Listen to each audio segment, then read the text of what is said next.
el mejor servicio técnico a un precio muy conveniente, repuestos, cargadores, manos libres y mucho más pueden encontrar en ventaselectrónicas.cl. En Día D nos ponemos en marcha contigo, con las dosis justas de información y datos que marcan la agenda.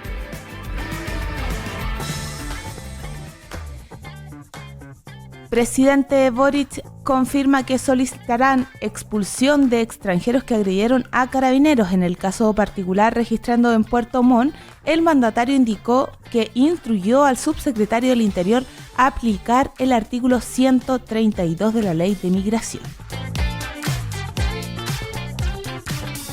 Formalizarán a excomandante Oviedo por lavado de activos superior a 240 millones. La Fiscalía Metropolitana Centro Norte va a formalizar a Humberto Oviedo por el delito de lavado de activos.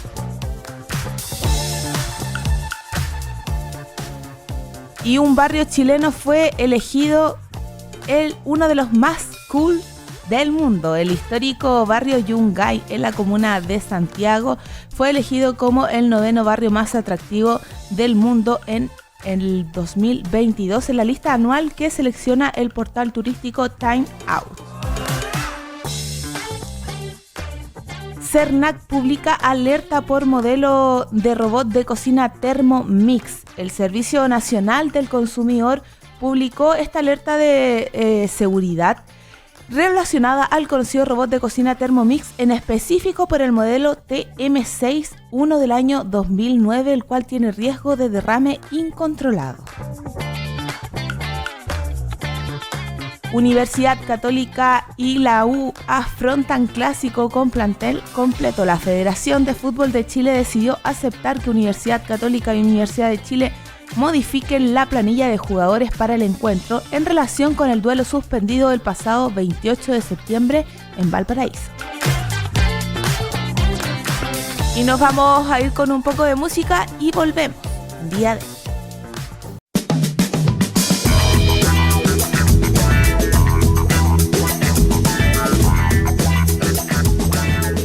Y como le decíamos en un principio, hubo un corte del suministro de agua en la región metropolitana que comenzó este miércoles cerca de las 3 de la tarde.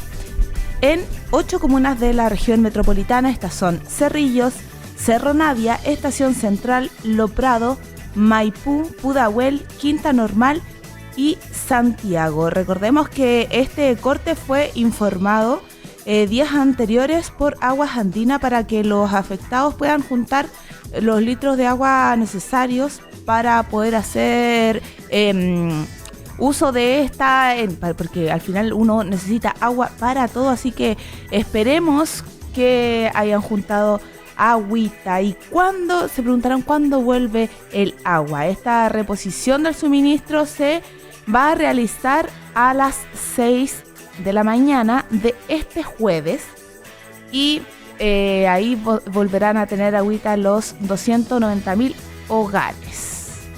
Hay lugares, por si acá, hay 90 puntos de suministro de agua que ustedes se pueden acercar, los puntos de abastecimiento. En cada comuna hay distintos puntos de abastecimiento para que usted lo averigüe por si se le acabó el agua para que vaya con bidones, ¿ya? Así que ahí, si quedó sin agüita, busca ahí en Google los puntos de abastecimiento de agua y pone su comuna. Conversaciones en profundidad, con personajes que tienen mucho que decir y vale la pena escuchar. Los mejores datos entregados por sus propios protagonistas. La entrevista en Día D. Y hoy día, en Día D, vamos a abordar un tema que afecta a muchos chilenos y chilenas, que es la baja de recursos y subsidios para el mejoramiento de las viviendas sociales. Afecta a aproximadamente 60.000 familias. Y es que la mayoría de las viviendas sociales en Chile que alcanzan los 6 millones de unidades aproximadamente, no cumplen con los estándares mínimos normativos actuales. Y las familias viven en condiciones de hacinamiento, en riesgo de accidentes, y esto afecta la salud, tanto mental como física, de los habitantes. Y en la actualidad esta problemática aumenta, ya que los recursos para los proyectos de mejoramiento de viviendas sociales disminuyeron un 30% este año, afectando a estas 60.000 familias, como dijimos en un principio. Y para abordar este tema está con nosotros el director de la Asociación Nacional de Constructores de Viviendas Sociales de Chile, Rodrigo Morales. Bienvenido, Rodrigo, a Día D. Hola Macarena, ¿cómo estás? Muchas gracias por darnos este espacio. Gracias a ti por estar hoy día con nosotros y hablar un tema tan relevante. La cifra de familias afectadas con esto es bastante grande. Pero antes de entrar en conversación me gustaría saber por qué disminuyeron estos recursos destinados al mejoramiento de viviendas sociales.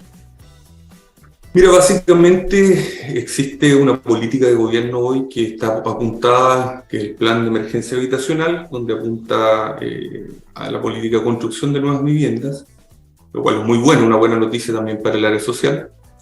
Nosotros como asociación creemos que también es igual de bueno incorporarnos en esa política a todo el área de mejoramiento. No dejar de lado el alto porcentaje de familias que nosotros atendemos directamente. Tenemos, como tú bien decías, a la fecha de hoy una baja considerable comparado con los años anteriores, que en nuestras estimaciones alcanzaría las 60.000 familias que quedarían sin atender. ¿A qué se debe la baja? Hay múltiples factores. Uno de ellos, lo que venimos evidenciando este año, fue el alza de materiales, primero. Por otro lado, se aumentaron los costos de los subsidios para dejar los subsidios más acordes al mercado actual con la alta inflación que tenemos en el país. Ahora, claro, eso lamentablemente no vino de la mano con el aumento del presupuesto para considerar el mejoramiento en su totalidad.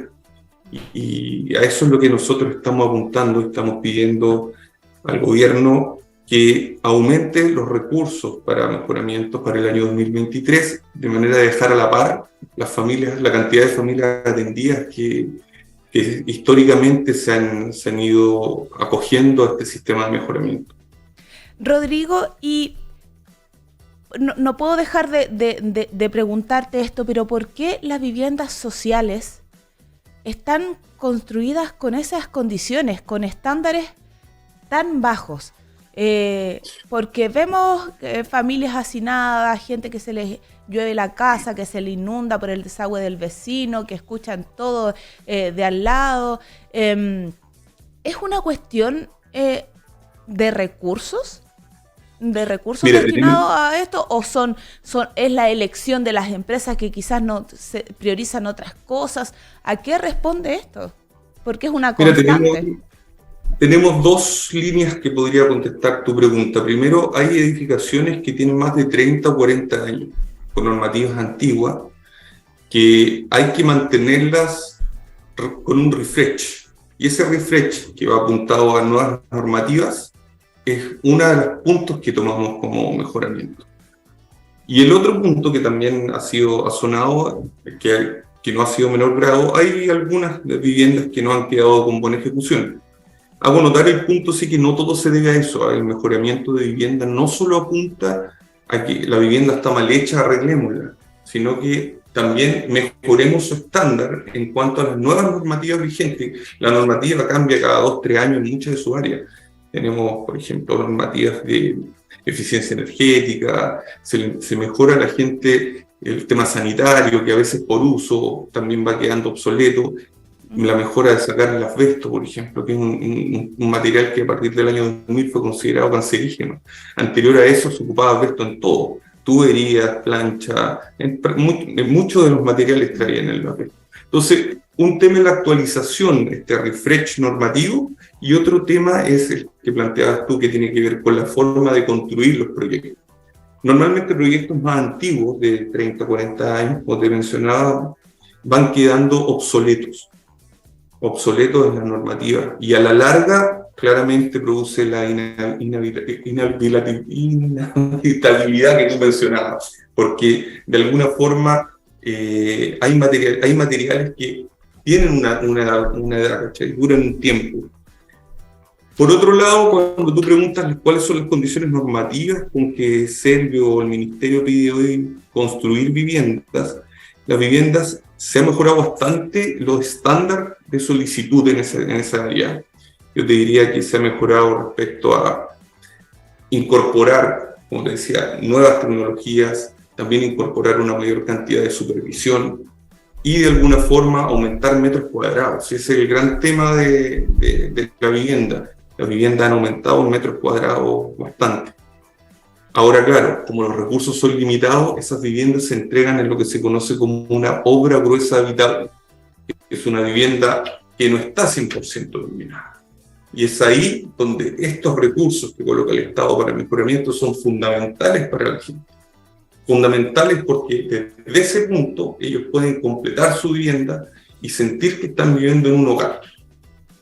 A nosotros nos toca ver realidades bastante fuertes y bastante duras cuando la persona no tiene ese apoyo, porque claramente tú le entregas una vivienda que no puede mantener. Tú entenderás, las viviendas hay que mantenerlas, hay que tenerlas siempre de forma que sea utilizable. Y muchas veces las personas, por un tema de escasez de recursos, no lo pueden hacer. Y este recurso adicional del mejoramiento es fundamental para ello. Estamos conversando con el director de ANACON, Rodrigo Morales, sobre la baja de recursos y subsidios para el mejoramiento de viviendas sociales. Rodrigo, ¿y ustedes como asociación han hecho alguna propuesta? Como en cuanto a medidas realistas que se podrían tomar. Justamente, mira, nosotros hemos tenido muchas reuniones con la gente del Ministerio.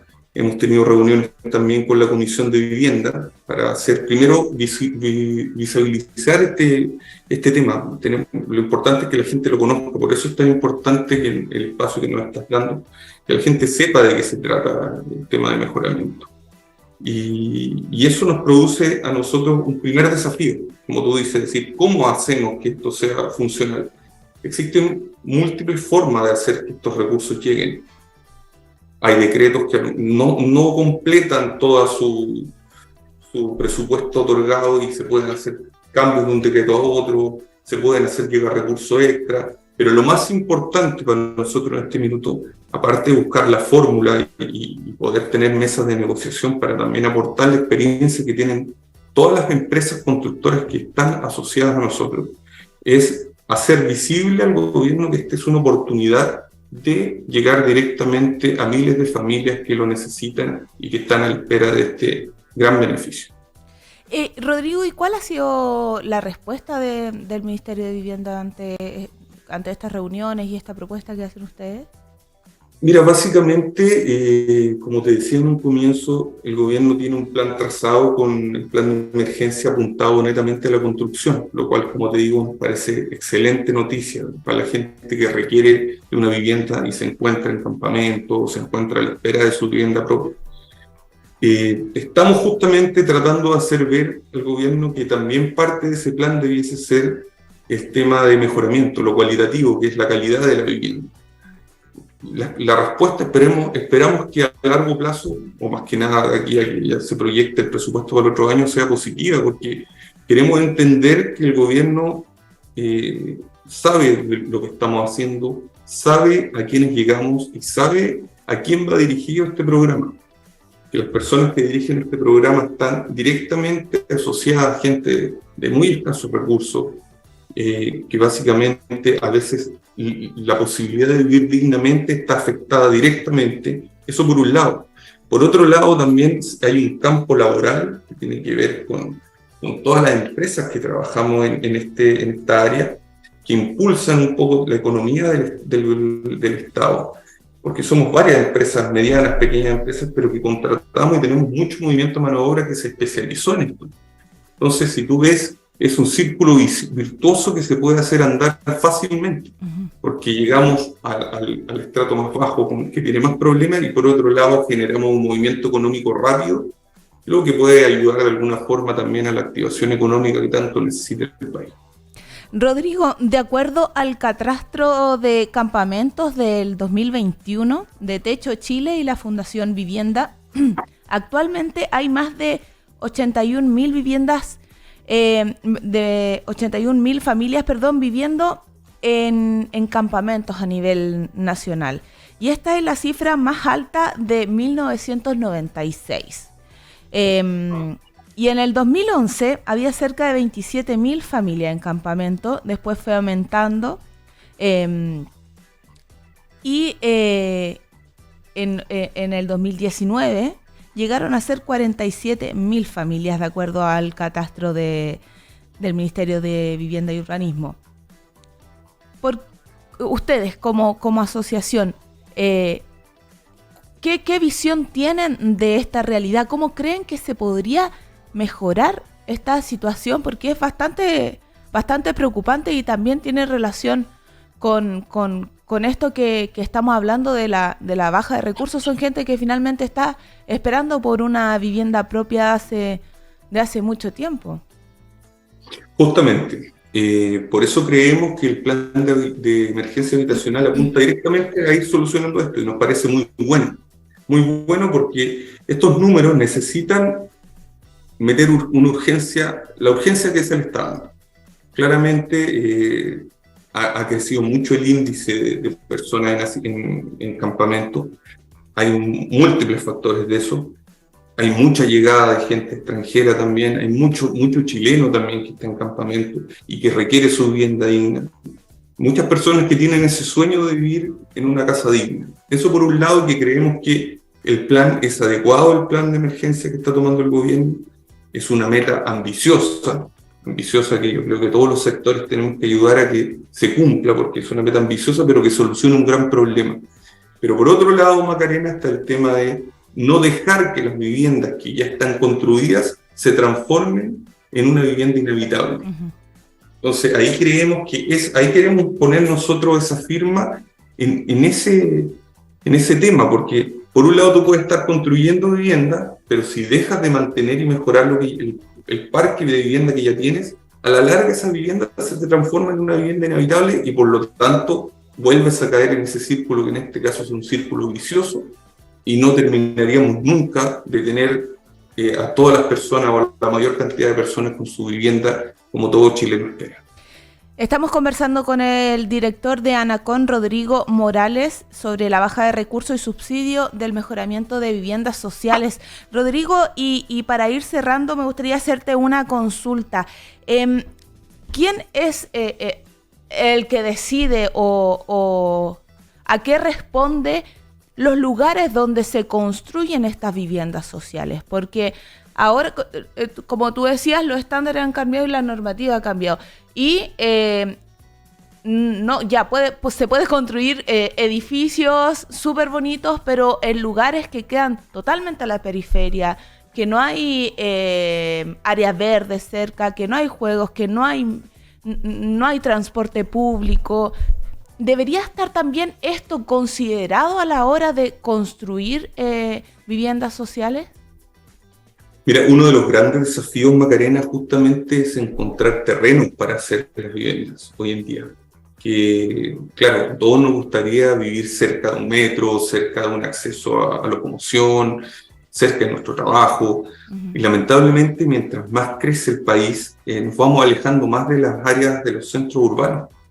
Y esa realidad le pega muy fuerte al tema social. Hoy día, ¿de qué nos podemos fiar? De que se cumpla la Ordenanza General de Vivienda y Construcción, que obviamente el Ministerio vela porque así sea. Ahora, ¿de dónde salen los terrenos? Hoy día los terrenos salen de la búsqueda que están haciendo, en este caso, las mismas entidades patrocinantes, para poder empezar a realizar este desafío que puso el gobierno de la construcción de nuevas viviendas. Los terrenos son escasos y ese es uno de los grandes problemas que tiene la propuesta de poder lograr esa meta ambiciosa que el gobierno se dio. Son muy escasos. Y es, yo creo, el primer tema o la primera piedra a sortear para el éxito de este gran plan. Nosotros creemos que la integración en las comunas de tanto viviendas sociales es un factor positivo, por lo mismo que has dicho tú, los parques, la cercanía también a los centros de atención médica, y por ello creemos también, vuelvo al tema que nos amerita, vuelvo a decir que no debemos dejar que el parque de viviendas que ya está construido se transforme finalmente en elefantes blancos que no quedan lamentablemente a la suerte del tiempo. Y el tiempo, como todos sabemos, pasa y nos pasa a todos por encima, y ya lo que se deteriora sale mucho más caro arreglar. Entonces, creo que por ese lado, nuestra solicitud, nuestra voz de alerta al gobierno es justamente no solo darle con más énfasis el plan de emergencia habitacional, que es un muy buen plan, sino que también darle énfasis al mejoramiento, darle énfasis a las familias que están esperando que sus viviendas sean reparadas, y así, a lo mejor en un corto plazo, en un corto tiempo, podamos decir, hoy misión cumplida, la mayoría de los chilenos están viviendo en una vivienda digna, y de alguna forma ahí todos pueden abrazarnos. Esto no es una meta política, yo creo que es una meta social. Una meta social para todos los que participamos en este tipo de proyectos. Más allá de colores políticos, más allá de todo, el éxito de esto es el éxito de la mayoría de los chilenos. Rodrigo Morales, director de la Asociación Nacional de Constructores de Viviendas Sociales de Chile. Muchas gracias, Rodrigo, por estar conversando en día de con nosotros, y que tengas una buena semana. Muchas gracias, María. Que estés muy bien. Igual tú. Y nos vamos con un poquito de música a manos de Joaco y volvemos en día de.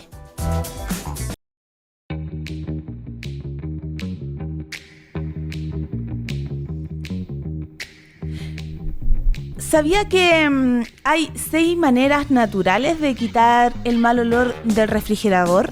Abrir el refrigerador y encontrarse con mal olor es algo que nos ha pasado algunas veces y que es bastante desagradable.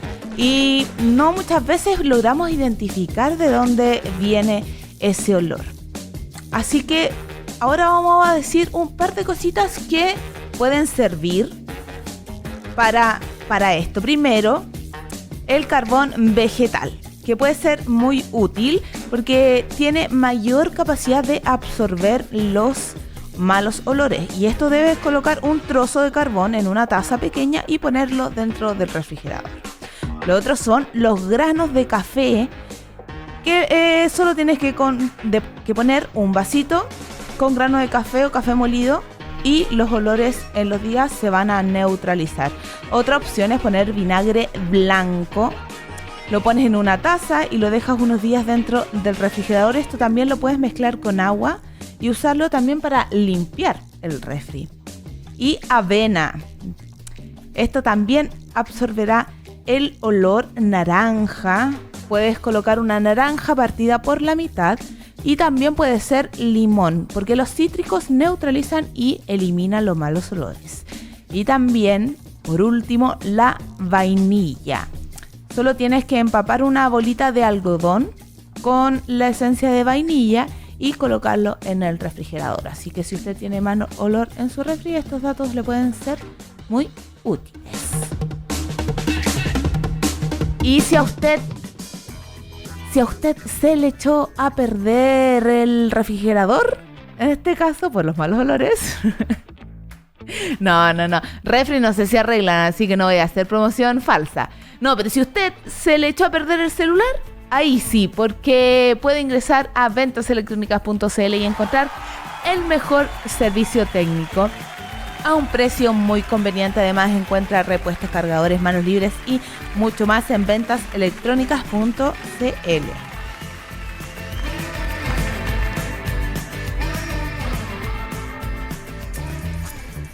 Conversaciones en profundidad, con personajes que tienen mucho que decir y vale la pena escuchar.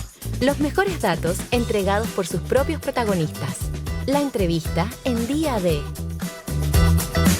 Y durante la jornada de ayer, El Senado aprobó el Tratado Integral y Progresista de Asociación Transpacífico, conocido como TPP-11, considerado como el tercer acuerdo comercial más grande del mundo.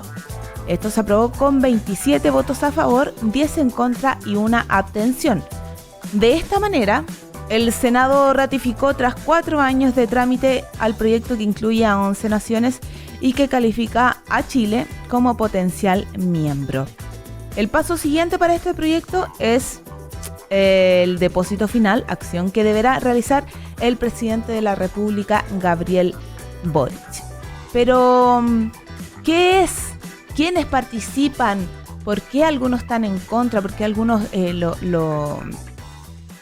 lo afirman esto que va a traer buenos ingresos económicos en nuestro país? Todo eso lo vamos a hablar con nuestro invitado que ya está conectado, el académico de la Facultad de Economía y Negocios de la Universidad de Talca, Víctor Iturra. Bienvenido, Víctor, a Día D.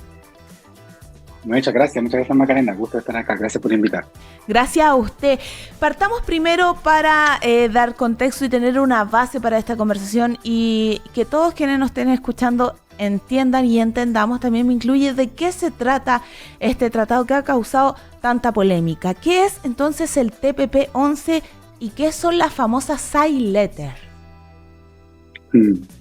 El tratado lo que hace básicamente es establecer ciertas condiciones de comercio de bienes y servicios entre los países que lo integran. Esto, en términos muy concretos, lo que significa son rebajas arancelarias, que son impuestos que se cobran cuando un bien se importa a un país. Es una tasa que se le sube el precio. Entonces, estos acuerdos lo que vienen a hacer es una rebaja progresiva de esos aranceles entre los países miembros, lo que implicaría que hay una posibilidad amplia, ¿cierto?, de aumentar el flujo de comercio entre los países que lo integran, ¿no?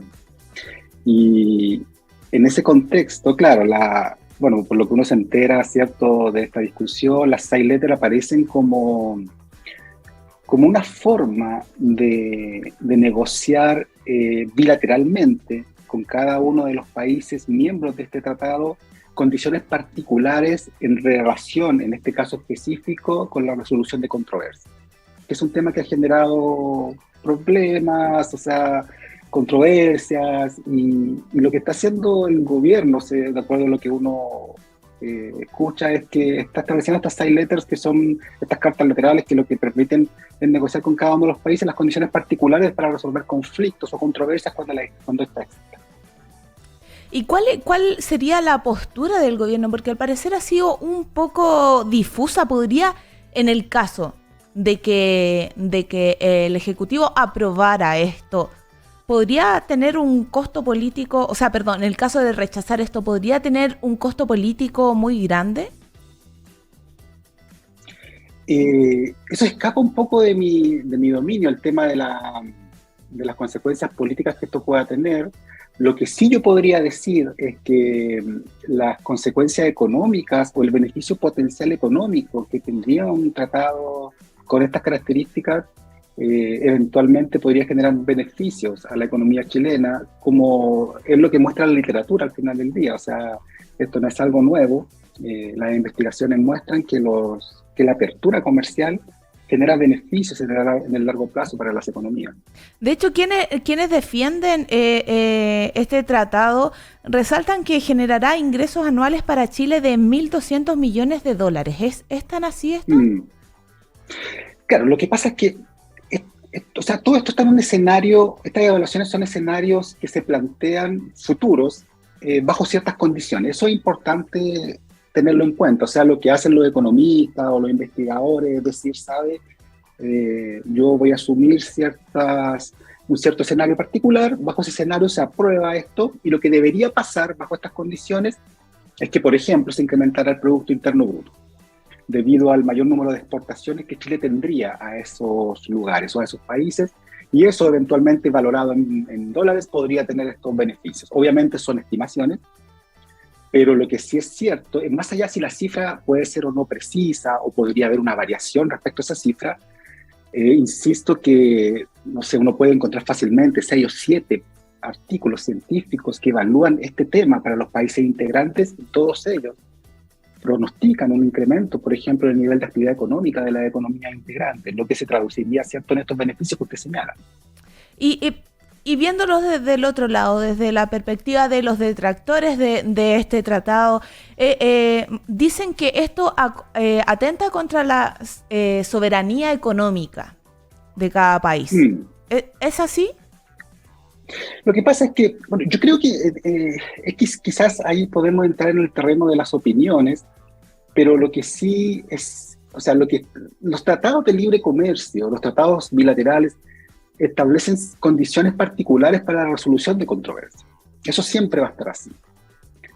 Chile, de hecho, en los tratados que participa, estos mecanismos están establecidos, que son situaciones en las cuales supongamos que existen problemas entre dos países miembros. Bueno, vamos a establecer ciertos mecanismos para que esto se solucione, que sean los más neutrales posibles. Ahí donde aparece este tema del arbitraje u otras cosas. Y ese, ese tipo de mecanismos de resolución son estándares en este tipo de acuerdos. Por lo tanto, no pareciera que tentara contra la soberanía económica, porque no se mete, a mi juicio, en un terreno tan complicado como ese. Son mecanismos estándar de los cuales los acuerdos deben manejarse para poder que los países desde afuera, y tanto el país que alberga, por ejemplo, el comercio, tengan condiciones claras bajo las cuales interactuar. ¿Y podrías tú hacernos un balance de los pros y los contras de este tratado? Esta pregunta es interesante. Yo creo que cuando uno... todas las preguntas son interesantes, pero yo creo que cuando uno lee la prensa, yo creo que falta un poco más de discusión en esa dirección, diría yo. Pensémoslo de manera lo más simple posible para hacer esto, aterrizarlo lo que más se pueda. Si supongamos que yo estoy en un barrio, yo por ejemplo estoy actualmente en Talca, y tengo un negocio, y ese negocio tiene la demanda acá en Talca, pero por algún motivo a mí se me permite también vender en Santiago o en la región metropolitana. Ese podríamos hacer la analogía con lo que está pasando con este tratado. Los exportadores chilenos ahora van a tener la oportunidad de acceder a un mercado que se considera de 500 millones de habitantes. Entonces, con productos que actualmente se están negociando, pero con otros productos que no pueden entrar allá, ya sea por cuotas o porque los aranceles son muy altos. Entonces, ese es el beneficio principal que uno podría evaluar o destacar de este tratado. ¿Y esto por qué es importante? Puesto que si se generan más exportaciones, se generan más ventas, obviamente va a haber empleo desarrollado. Para producir más necesitamos más empleo, ¿cierto? Más personas trabajando.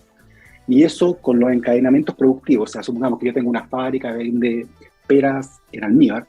O sea, yo necesito los proveedores del frasquito donde yo vendo las peras, necesito los proveedores de azúcar. Todo eso, ese encadenamiento puede ser un mecanismo potenciador muy bueno para la economía.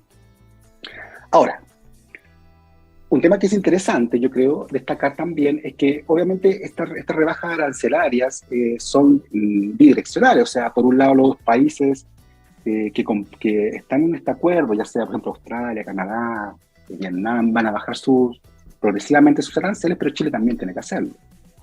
Y eso va a hacer que bienes importados también entren, y ahí puede generar ciertos desajustes o reasignación de recursos dentro de la economía, porque entramos a competir de alguna manera, Macarena, ese es el punto. Competimos con productores de todos estos países, entonces tenemos que potenciar la competitividad de nosotros, tanto en el ámbito doméstico como externo, para poder sacar el mayor beneficio posible. ¿Y quiénes serían los mayores beneficiarios en caso de que se aprobara este tratado? La documentación que existe es muy variada respecto a los potenciales beneficiarios. O sea, obviamente está el sector exportador, pero es interesante cuando uno lee, por ejemplo, cuáles son los bienes que están saliendo hacia el extranjero o hacia estos lugares. Aparece el salmón, la trucha, los productos lácteos, los productos agrícolas, la madera, el cobre, un montón de cosas. Entonces, pareciera ser, Macarena, que en este contexto los potenciales beneficiarios son muchos, de hecho, y aparecen varios tipos de exportadores y pequeñas empresas como potenciales beneficiarios. Ojo, que esto tenemos que ser un poco pacientes. Estas son evaluaciones en el largo plazo, en la medida que se vayan ajustando, ¿cierto?, los mecanismos de cooperación, de las exportaciones, se pueda producir más y aparezca este beneficio. Y esto, pero son muy variados. En caso de aprobarse, ¿en cuánto tiempo más uno podría ver efectivamente los cambios que este tratado pueda traer? Eso es interesante. Por ejemplo, la literatura que uno analiza son cambios que se evalúan en un horizonte de 10 años, por ejemplo. Se espera que en 10 años haya un incremento en la producción.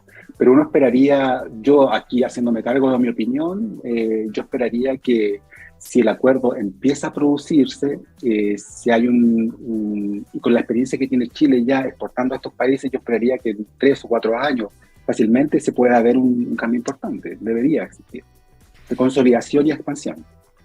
Estamos conversando con el académico de la Facultad de Economía y Negocios de la Universidad de Talca, Víctor Iturra, sobre la aprobación en el Senado del TPP-11.